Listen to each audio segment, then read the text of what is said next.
As you know, tonight we're in for a treat. We have Dr. Caroline Leaf with us and her husband Mac, and she'll be sharing in just a little bit. Just a few things about her. Originally from Zimbabwe, where you were born in Zimbabwe, correct? And received did her PhD in Africa, and about 10 years ago, they moved to America, now live in Dallas, have 4 children, and also, I understood you have 4 grand doggies. So that's the first time I heard about a grand doggie and a grand kitten. So no grandchildren yet, but they have that. She's done amazing work around the world, written a lot of different books. You can Google her name, find lots on YouTube and different places. And I picked up your book because I hadn't read it yet. You'd given this to us yesterday, Think, Learn, Succeed. And I just started reading the comments from the different doctors here, and I was so encouraged. Caroline Leaf marvelously addresses the single most important issue of our lives, that we can learn to control our brains, take charge of our minds, improve how we feel, think, and live, written by one of the doctors here. And all these people are highly accredited that write in here. One of the neurologists said, in my 30 years as a neurologist, he's from the University of South Carolina School of Medicine, I've witnessed a global shift in the way we are thinking, along with an epidemic decrease in our overall mental health and an epidemic increase in neurophysiological disruptive orders. Consequently, I believe this new text by Dr. Leaf should be required read and study for all of us who want to think, learn, and succeed. This is a message of practical hope that is scientifically based program of action. And I just read through and I started highlighting what the people were saying, these different people from different institutes and different doctors. And so we're really privileged to have you come and share with us tonight. Would you please stand and give Mac and Dr. Leaf a real warm coastal Vancouver welcome.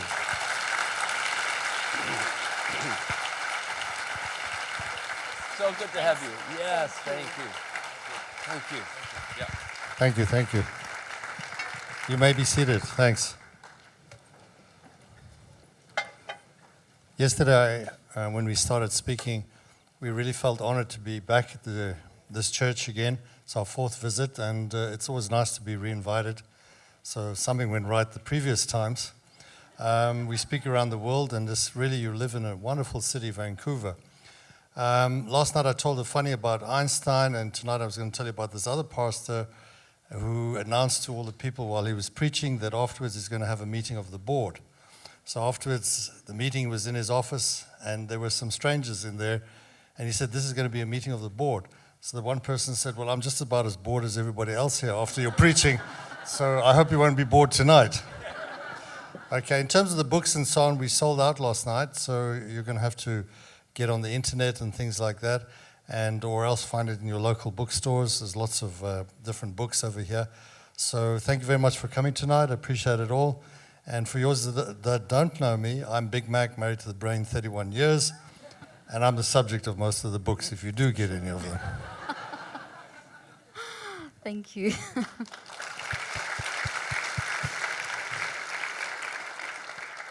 So just a couple of things. You know, when you were worshiping there, first of all, you just got a huge dopamine rush. And that means not dope, okay? Dopamine's a great neurotransmitter that helps you focus. So that means I can really throw science at you because you are much more intelligent now than you when you walked in this evening. So, and another thing about worship, you know, there's multiple things, but I'll give you some sciencey stuff. As you are worshiping together collectively in this community setting, your hearts actually beat as one heart. So as you're singing, your rhythms all line up. Immediately, as soon as you stop, like now, you're all back in your own rhythm. So that's just a couple of interesting facts. Okay, so as a cognitive neuroscientist, I study the mind-brain connection, and it is an absolute privilege to share this around the globe and to help people realize the power of the mind and realize how much there is inside of us intrinsically that we haven't even begun to release. And just chatting to Dave this morning when we were doing a TV interview, we were just talking about the fact that we are literally evolving to become more like Jesus. And we've gone backwards a little bit in how we're managing our minds, but we can move forward. And so what I'm going to do is, last night, who was here last night? Okay, quite a few of you.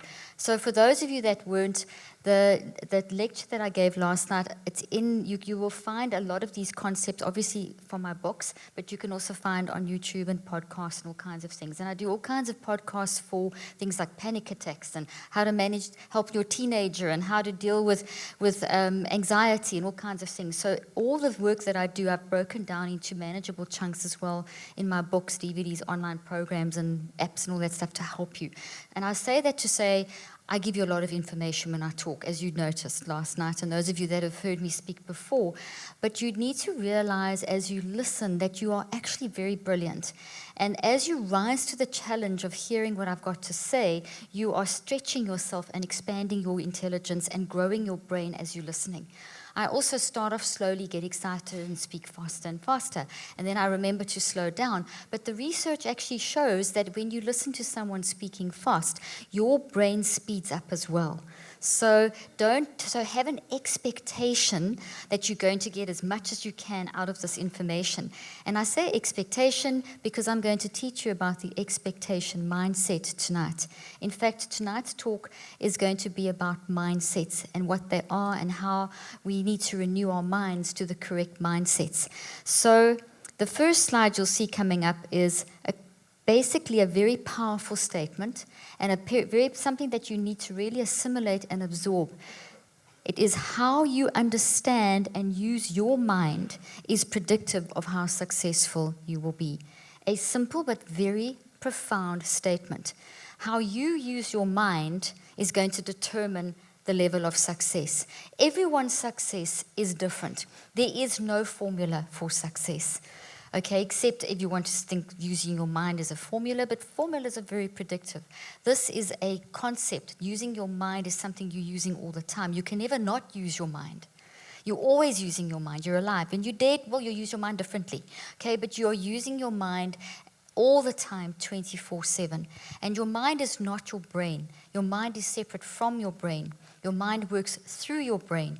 And as I mentioned last night, your mind is the spiritual part of you, the 99% part of you. In science, we refer to the mind or the spiritual realm as the non-physical realm. And the non-physical part of you is the 99%. And it works through your brain, and your brain responds to your mind. So there's a mind-brain connection, and when you recognize how important it is to understand that, then it helps you to use your mind more effectively. What is your mind? Your mind is your thinking, your feeling, and your choosing, and it's linked into your spiritual nature, and it has eternal value. Okay, so that's just a quick rundown, a quick summary. You'll pick up all those concepts in my work, and that's a very short summary of what I was focusing on quite in depth last night. So we talk about success a lot in the world that we live in today, and we are trained that success is very much something that we can kind of earn or get. Meanwhile, it's inside of you. It's part of your love design. And we see from science that we are wired for love, which means that every single circuit, every single part of us structurally and physically in our brain and our body is wired for thinking, feeling, and making good choices. And every time you think, feel, and make good choices, you're activating this mind part of you, which then switches your brain on, literally. It's activating your brain to respond, and your brain responds by sending instructions to the entire body to function in a certain way. And also, you are building whatever you are learning or responding or whatever information, whatever you're going through, whatever event or circumstance, into a structural change in your brain. So as I always say, you are building matter out of mind. And it really does matter what you build, because every thought that you build is predictive of your success. Because every thought that you build, which is the result of mind action, is going to determine your next reality. You are always in a Genesis moment. You are always creating your next reality.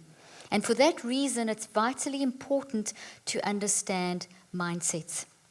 So I've been studying this for 30 years, and I decided to finally put this into a book, and it's the first part of the book, Think, Learn, Succeed, that Dave was reading from a few moments ago. And it's the second part. The first part, I talk about technology. Now, why mindsets? So many people ask me, what must I renew my mind to? Now, I know we know scripture and all that stuff is what you renew your mind to, but there's principles behind that, and what are the underlying principles that you can renew your mind to. So a mindset is an excellent way of understanding this kind of broad concept. So a mindset, if you look at the next slide, is, okay, first of all, let's start with that there is a problem. Okay, so but before we dive into mindsets, we do have a problem. And what is that problem? Are you using your mind to thrive or just survive? So you need to ask yourself, the way you use your mind is predictive of your success. Success is determined by each person individually, and it's not just money in the bank. That is not even part of it. Some of the most successful people, it's from inside. It's an internal, constant state of happiness. And in fact, scientific research shows that we have like an idle state, all of us as humans, and it's one of love and joy and peace and patience and kindness and gentleness and faithfulness and self-control, which I know you know are the fruits of the Spirit. So scientifically, we see that that is the normal human idle state. So therefore, when we use our mind, we are either enhancing and growing our natural idle state, or we are disrupting it. So we're either in that zone, the love zone, where we are operating and growing in that very good fruits of the Spirit idle state, or we are disrupting it in the toxic zone where you see the toxic tree. These trees represent thoughts. Thoughts look like trees in your brain. Thoughts are real things. You're growing thoughts with your mind. So your mind's always working. Your mind is your thinking, feeling, choosing. It's your 99%. And with your mind, you are responding to life and you are building thoughts into your brain that look like trees. So if you build those kind of thoughts into your brain and you're operating in your idle state, you are going to produce words and actions, because as a man thinks in his heart, so is he. Out of the abundance of the heart, the mouth speaks. So basically, whatever you think about and build into your brain is going to produce fruit. It's going to produce what you say and what you do. So what you say and what you do is not some random event. It is the result of your thinking. In fact, if you are saying something, it means that you have actually spent at least between 21 and 63 days thinking about that information and building it into a thought in your brain. If you're doing something over and over again, the same thing, you have spent more than 63 days practicing doing that. If it's in that zone, excellent. If it's in that zone, not so good. Because this is now definitely not a success zone. This is a zone where we feel the lack of peace, the lack of joy, the lack of happiness. And we cannot do what the world tells us to do to fix that. The world tells us, go and get more stuff. Consumerism society, go and find this happiness in stuff, or find this happiness in this extrinsic way. We have to learn to get back to our idle state, which is one of being wired for love. This aligns with the scripture that we're also familiar with. You do not have a spirit of fear, but of love, power, and a sound mind. Okay, so are you using your mind that God has given you, your thinking, feeling, and choosing, to thrive? Or are you just barely surviving? Or are you not coping at all? And that's something that you're in control of, no one else. Because life is tough. The human condition is in existence. You're going to face all kinds of things as you go through life, which we all know, and we have to be able to have the strength to deal with them. So mindsets is a great way of understanding what is the solution to getting your mind to work right. It's all about perspective. Okay, so this is in honor of our English people over here. I didn't know you were coming, but I've got a picture of Prince William for you.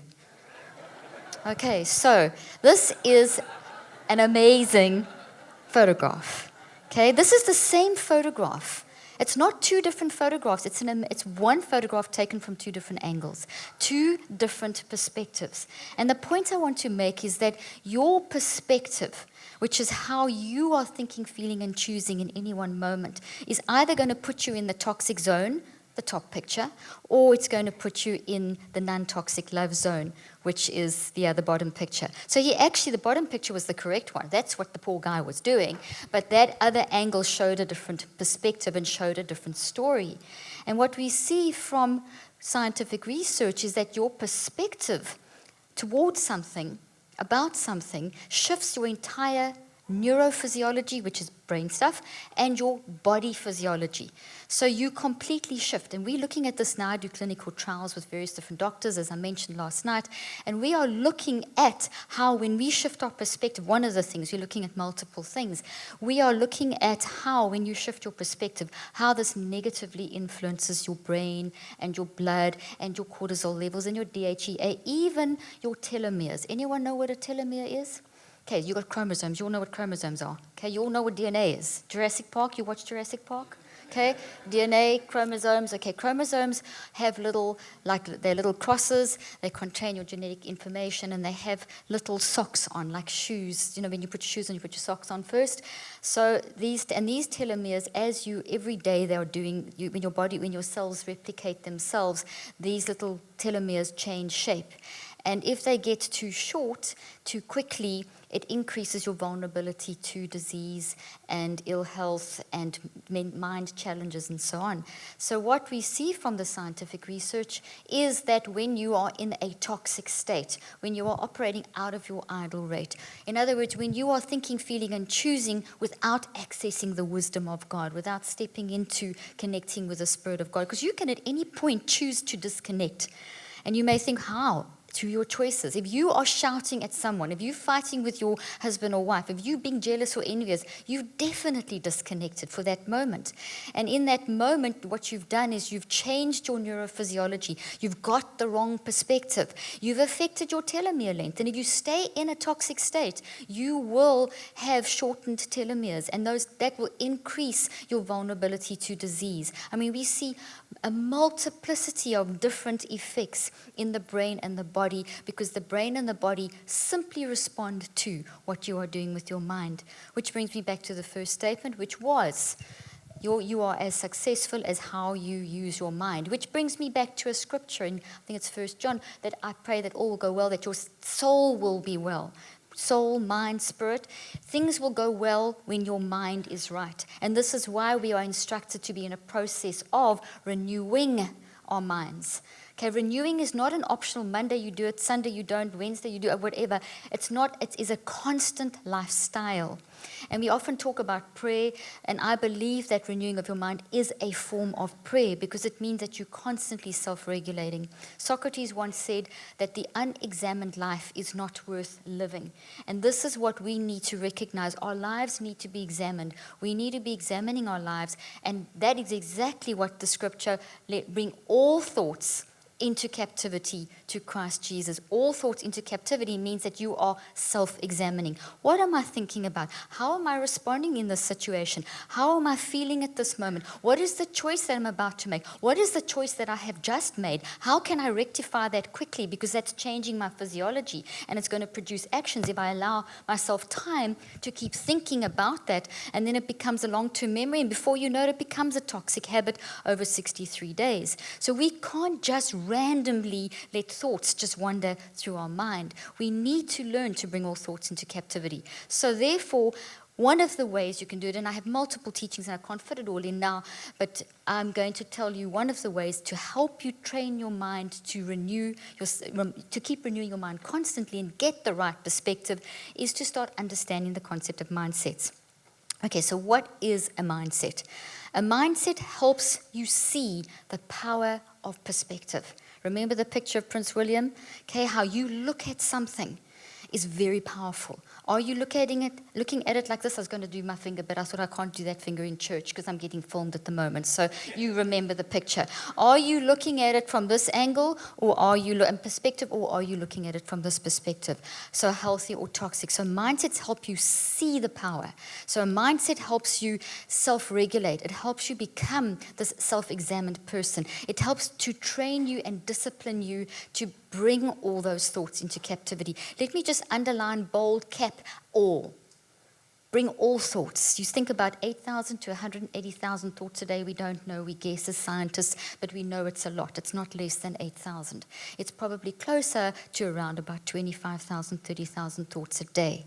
That's a lot of thought. Every thought that you have built lives for eternity. So if you've built some toxic stuff, it's still going to be alive, but what you can do to it is you can reconceptualize it from this side into that side. You can shift your perspective. That's something you can do, so that you can then have a thought that goes into eternity and into the generations, that is influential, because every thought is impacting the universe that we live in a positive way.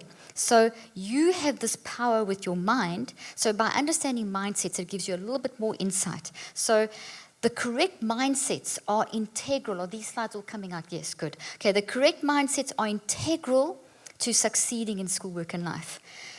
Mindsets are integral. If you don't have an understanding of mindsets, and you all understand this, I'm just going to put it in a nice, neat package for you. I've researched this for years. There's 15 broad categories of mindsets, and we're going to talk about a few of them, and they're in depth in my book, Think, Learn, Succeed. So here's a definition for you of a mindset.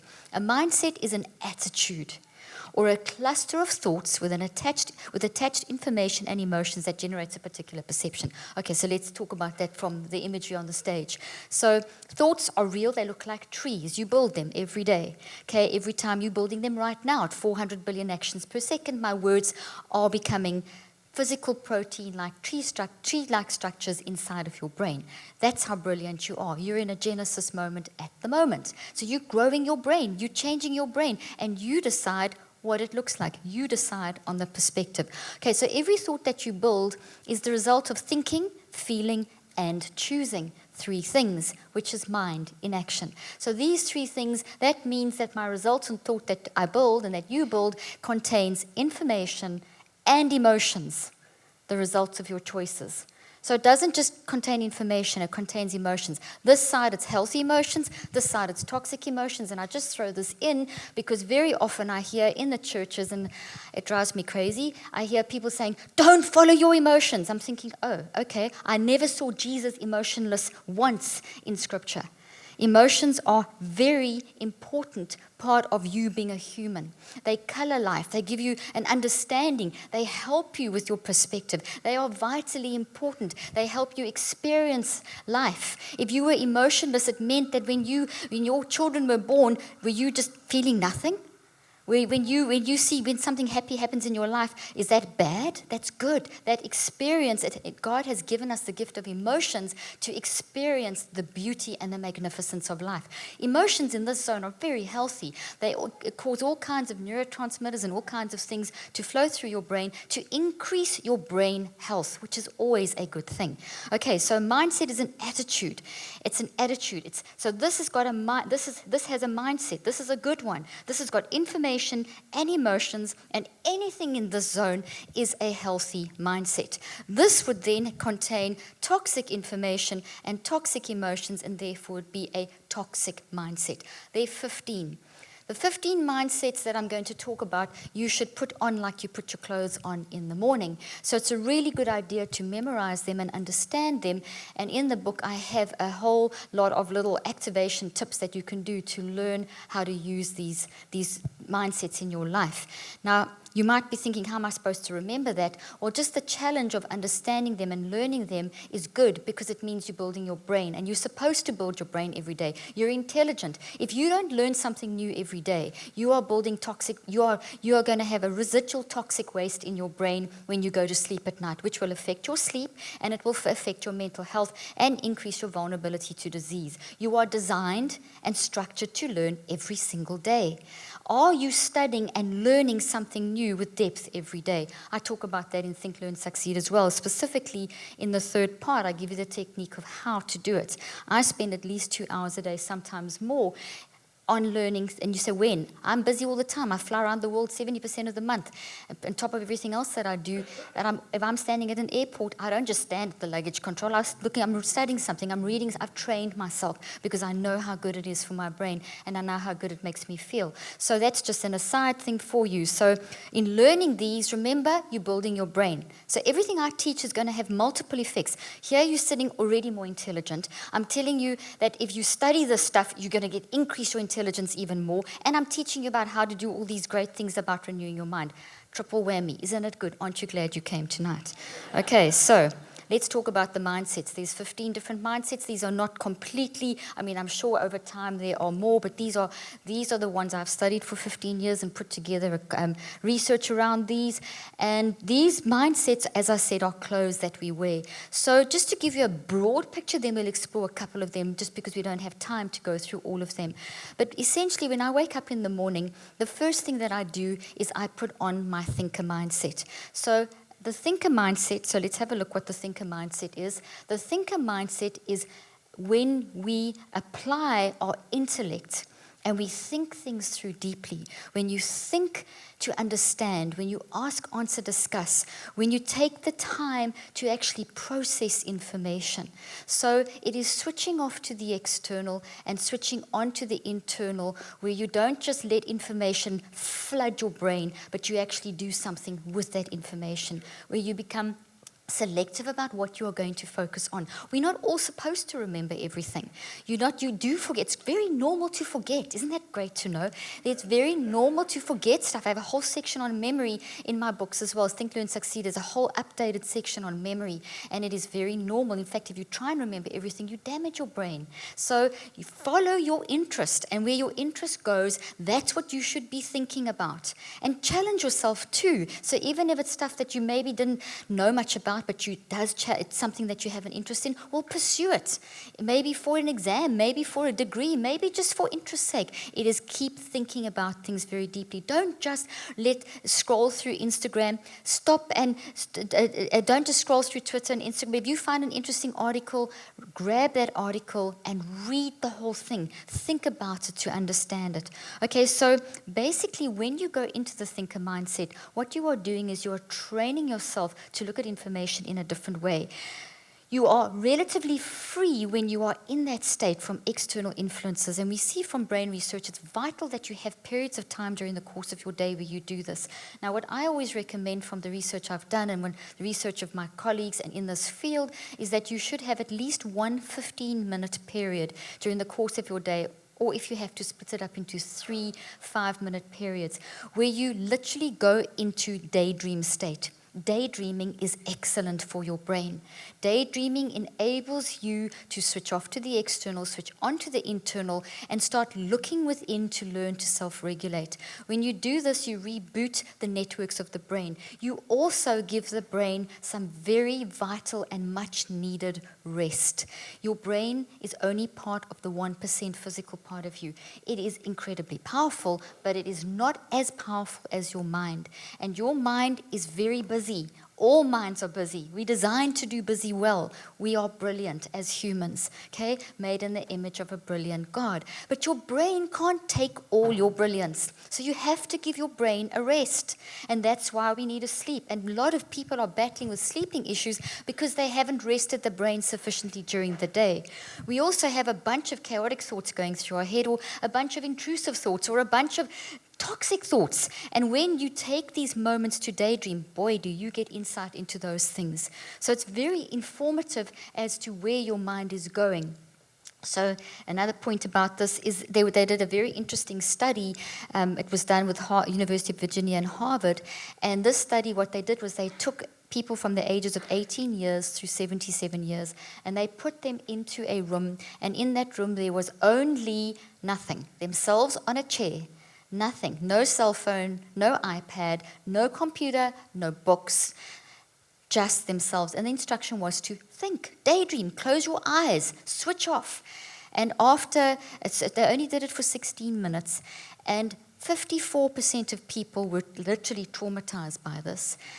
The majority of people, up to 80%, hated the activity. And I stress this wasn't just 18-year-olds. So those of you that are thinking, you see, I'm going to tell my teenager, you're just as bad. The adults are just as bad as the teenagers, if not worse, because they become obsessed quickly because they're trying to manage the technology, so they're merging with their phone a little longer, so they become addicted in a slightly different way. But this is not a kid thing. This is an adult thing as well. Okay, so what was very interesting is that similar studies have been done years before this, and this wasn't an issue. You see, we've forgotten how to think. These people hated being alone in the room, to the point that in the one corner of the room, there was a shocking device that was hidden, and it was so well hidden that you really had to be bored and be searching around the room to find it. And they found it. A lot of people found it. 54% of people found that shocking device and shocked themselves with it. More men than women. So they would rather shock themselves than think. And this is really serious, because if you do not give your brain a rest, it will break down. You will feel angst, you will feel anxiety, you will feel depression, which are not diseases. Anxiety, depression, schizophrenia. I mentioned this last night. I don't have time to go in it. I have tons of teachings on my webpage, podcast, YouTube, about those things are not illnesses. They are descriptive words that describe, they're very real, but they describe the end result of an underlying issue, either a trauma or a toxic habit that is undealt with and has not been processed, and bad habits like not giving your brain a chance to rest, and all these things will produce these feelings, which are generalized feelings that every human has. Everyone goes through anxiety, depression, it's very normal. Even schizophrenia is not even, none of these are illnesses, they're not even scientific categories. We've been very misled. But they are the result of. Now, if you keep staying in a toxic, traumatic state and you never get through it and you don't have the support to get through, you can have a psychotic break. People have a point where they reach breakdown. It doesn't mean that they have a neuropsychiatric brain disease. It means that they're experiencing something okay. So when we're thinking, as we adopt the thinker mindset, so we are able to function at a much higher level because we're giving our brain the much needed rest and we're getting insight. There's a lot of other stuff as well. There's a few more different, just look at the Georgia Institute of Technology. Daydreaming during school and meetings indicates intelligence and creativity. Don't you love that? So when you switch in and out of meetings, you're not being dumb, you're not being bad, don't worry if your kids do it. Generally, it is showing that you are getting the insight that is needed. We get tremendous insight when we switch off and switch in and out of what we are doing. Okay, so I explained that more there. So in the morning when I wake up, I know that I need to think deeply and learn. I know that I need to take that time, at least 15 minutes during the day, where I close my eyes and I do that thinking. It's the first garment that I put on in the morning. It's my mind garment, the first thing that I put on, knowing I'm going to go into the day. The days where I get too busy and I do a 15-hour day, which I love my work, so it's easy for me to get caught up in what I do, and I don't do it, I feel the effects in my emotions, in my physical being, and in my functionality the next day. So I'm really good at training myself to catch myself. And you know what? It can be a few seconds every hour. I've trained myself to try and do that every hour, just to switch off, even if it's 2 or 3 seconds, where I just completely switch off and switch back in to give my brain a rest. So that is the first thing. Without that, you cannot access wisdom. Now, there's many other mindsets, as I said, but I'm just selecting a few. I want to talk about the stress mindset, specifically because we've all got this misperception of stress. And remember the picture of Prince William. We perceive stress in the wrong way. And stress, the way that you view stress can make it work for you or against you. So stress is very normal. Stress is very necessary. Stress keeps you alive. Stress is your brain and body, your physiology and your neurophysiology going into a very high level state so that you can focus and pay attention and concentrate extremely well. Okay, so we need stress. It's when our cortisol levels will rise to a certain level and all the other different hormones. I'm not going to list them all, but there's a whole cycle of effects that we need to step in this zone and access the wisdom of God. Okay, so life happens. You can't control the events and circumstances of life, as you've heard me say before, but you can control your reactions. How you control your reactions is going to give you the perspective of whether stress is going to work for you or against you.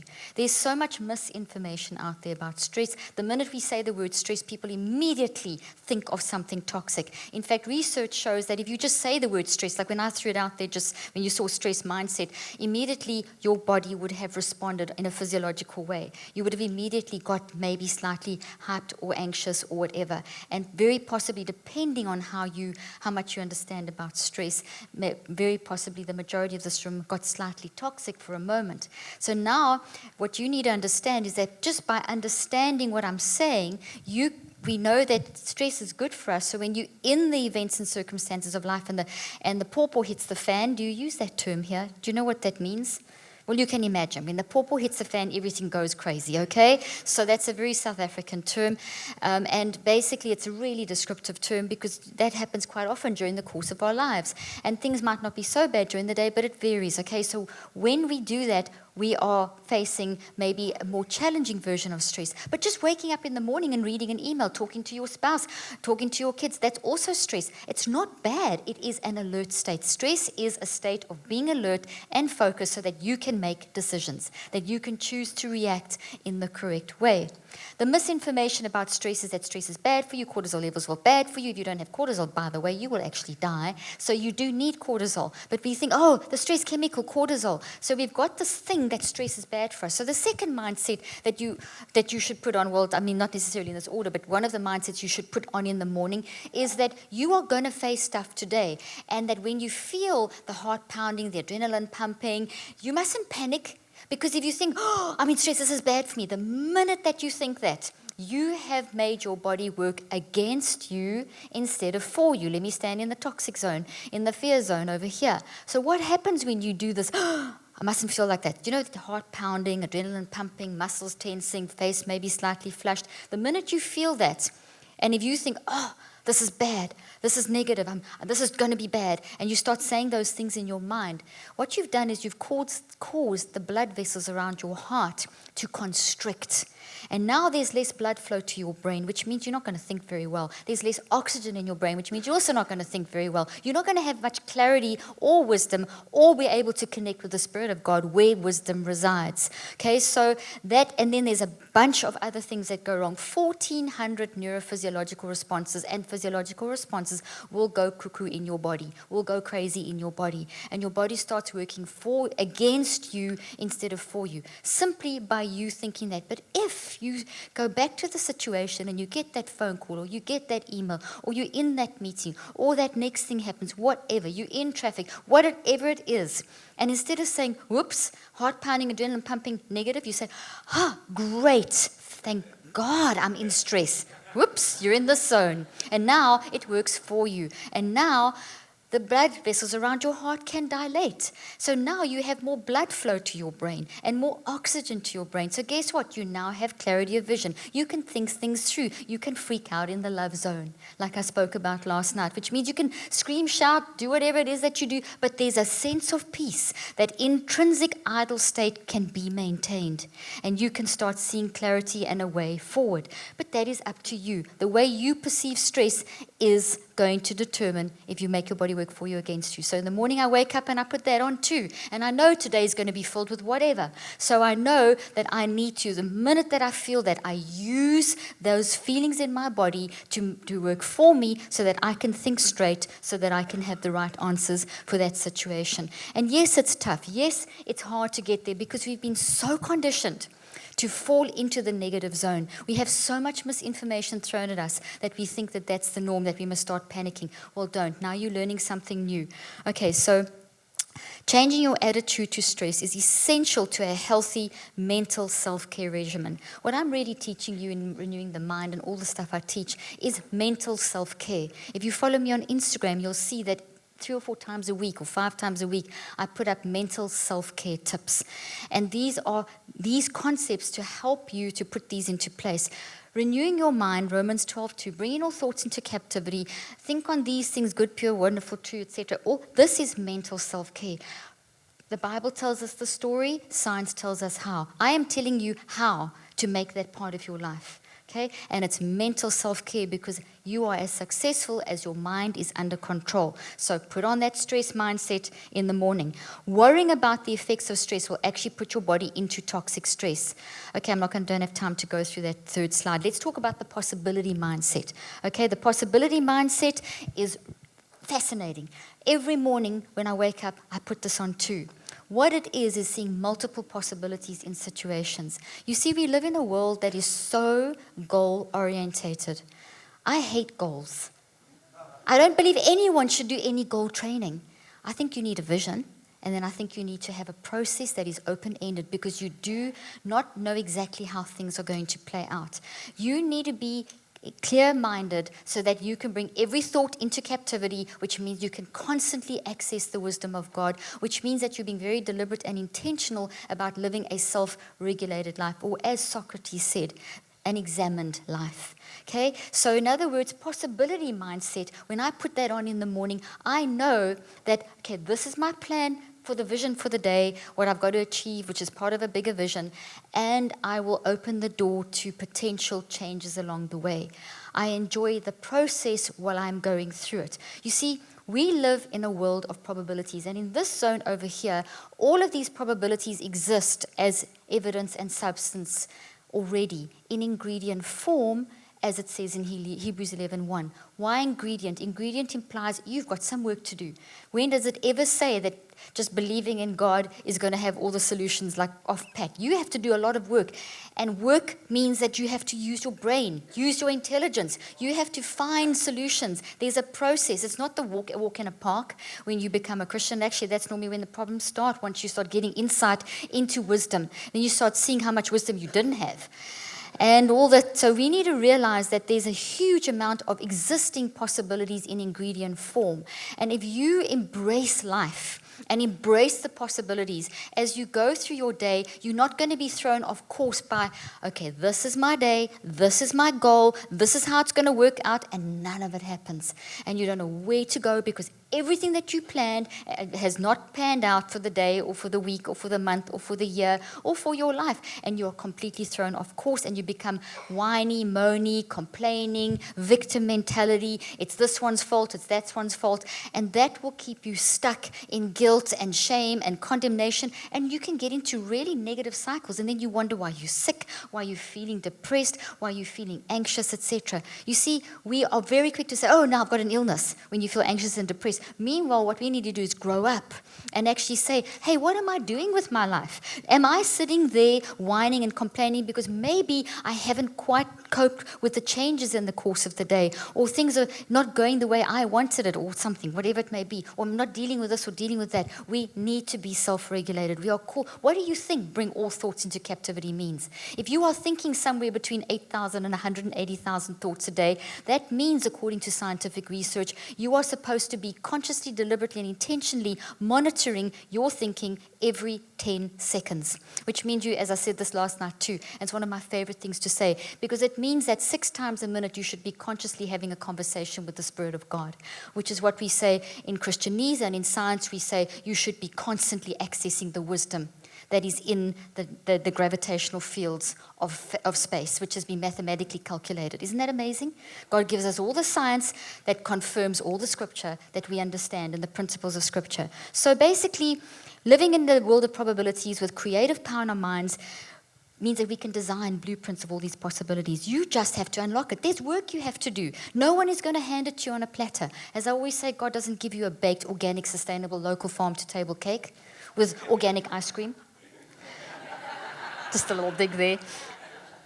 He gives you the ingredients and the option. What cake? Do you want to build it? Do you want to bake a cake? Okay, what cake? What ingredients, etc. These are the possibilities that exist. Okay, so this is an entrepreneurial focus. It sees multiple possibilities in every situation. And this aligns with the optimism bias of the brain. It aligns with the idle state that we are designed to operate in. That sense of peace despite the circumstances. That sense of happiness no matter what's going on. Yes, you may be sobbing and crying through some trauma that your family's got, but inside of you there is a sense of peace because you know you've just experienced that yourselves, going through what you've just gone through. Deep down inside there was a sense of peace. They've been through a lot of stuff in the last few years of their life, and they've kept a sense of peace. That is inside of us. And we can choose to live in that, or we can choose to be blinded to what is inside of us. It's hopeful because it keeps helping you trying to find success. You appreciate the journey and the destination. We are so goal-focused. We are so extrinsically driven in our consumer society, in this world where we're told we have to get everything from the outside and bring it in. Forget that. You're never going to be happy. It's inside of you, and you've got to bring it out. And you bring it out, and you pour it all over the world, because that is how we reflect the glory of God. Okay? So one of the things that I love in explaining this is Thomas Edison. You know, he tried 1,000+ times before inventing the light bulb. And yet, when he was asked, the one time someone asked him, what did you think, Thomas Edison, about all these 1,000 failures? And he said to them, I didn't see them as 1,000 failures. He said, I now know 1,000 things that don't work. Now that is a possibility mindset. So in the morning when I wake up, I know certain things won't work, but I don't see that as a problem because I'm going to gain new knowledge and I'm going to enrich my brain, and then I'm going to have longevity because now I've learned something new. And yes, don't It's taken me time to learn this. And there's times where it's not so hard, easy, and it's hard, whatever. But you keep going. You keep getting up. You keep pushing through. You are resilient. Humans are resilient. We have genetic switches in our brain that are activated when we put on the stress mindset that increase our resilience. As we connect with each other and support each other, we increase our resilience. Okay, I've got time for one more. Expectancy mindset. Okay, so this is a great one. So along with the possibilities, I know that there's a multiplicity of possibilities, but you've just said expectancy. When you expect, you are changing the structure of your brain. You see, expectancy is actually a thought in action. It is something that I expect. So I'm building this picture in my head, which means I'm growing stuff. So if I'm building a toxic one, oh no, this is going to be a day. Oh, I've got to go. Oh, this boss is going to scream at me all day long. Oh, I'm going to feel sick all day. Oh, this. Oh, my family. Oh, my kids. Oh, the traffic. Oh, another shopping queue. Whatever. You have just built that all into your head, and that is a reality. And we can't do anything without these because our mind builds this into these, and because we live in have a brain and live in a body, we build stuff, and that's what we speak from. Do you understand what I've just said? Nothing just happens. Everything is the result of you with your powerful mind creating the foundation, and out of that abundance of your heart, out of this toxic tree or the healthy tree, so you will speak. So your expectancy is creating your reality. They have shown that when people are thinking, we see from physiology, as people are expecting and building a thought, it actually physically builds into the brain. When you watch someone pick up a cup of coffee and start drinking, or a cup of tea, or eat something, the same areas in your brain will light up because there's an expectancy mindset that is occurring there. So in other words, what I'm trying to emphasize with this mindset is be careful what you expect, because you're going to get it. And that is really true. You see, don't be it creates, when you understand this, it creates a sense of heightened awareness. They did an interesting study where they took 84 hotel attendants across 7 hotels. And they did a whole little talk with them, and they had the experimental group. Basically, they were told that the 20 to 30 minutes that you spend more or less in the hotel room cleaning it, when you're moving around and you're making the bed and cleaning everything, this is in alignment with the expected amount of exercise that you need per day. And in fact, you do more. I didn't put all the details here. It's in the book, and the references in the book too. But essentially, they were told that, if you do it a bit more vigorously, so instead of just doing it like this, be a bit more like bouncy in your movements and everything. That means you can lose weight. And so what they found, that was the experimental group. The control group, they said, you know what, you really don't get any exercise. You're still going to have to go to the gym and work out and do this. And, it's like really kind of a waste of your time. I'm so sorry, but it's not exercise. So they kind of got that sort of message. After 4 weeks, the expectant group's body fat percentage, waist to hip ratio, systolic blood pressure, which is good, had decreased. But there was no, so in other words, their body fat had reduced. This is not very clear up there. Apologies for that slide. But basically, their body fat had reduced by a significant amount. Every single one of the hotel attendants in the experimental group. Their waist to hip ratio, they had lost weight. This is one of the first areas that is indicative of cardiovascular illness, etc., when your waist starts, and also toxic stress. Well, their waist-hip ratio had reduced dramatically, significant amounts. Their systolic blood pressure had decreased, which is really good. You don't want systolic blood pressure high because that puts you at risk for cardiovascular disease. But in the control group, there was no change. So whatever they were told and they believed, that's what played out in their life. So this is a choice that we need to make. So when I wake up in the morning, I put on my expectancy mindset. And I am so heightened in my awareness of what am I saying, that when I catch myself saying, oh gosh, for whatever, like we are always going through flights. So TSA, Transport Security, what do you call it? When you go through the TSA thing, the security. We travel with this. Let me tell you that this always comes up. They always think there's drugs in there and that this is a weapon to kill the pilot. So we get stopped every time. So in the beginning, it used to drive me crazy. And I would be standing there waiting to go through with an expectancy mindset, oh my gosh, it's going to happen again. And I suddenly realized one day I'm actually not applying my own principles. I'm going to expect to get through this in a really fun way. So what happens every time is a lot of the times we just it goes through. The other times when we do get stopped, it becomes a whole, oh, this is the thought and brain, and we have a whole discussion about mind brain, and it's a chance to teach people about mind brain and how you can control your mind. And other times people say, oh, yeah, this is great, I understand, you must be some sort of scientist. But until I changed my expectancy, it was always a negative experience. Now it is a positive experience. You see, how you use your mind is going to determine your success. God bless. Thank you for listening.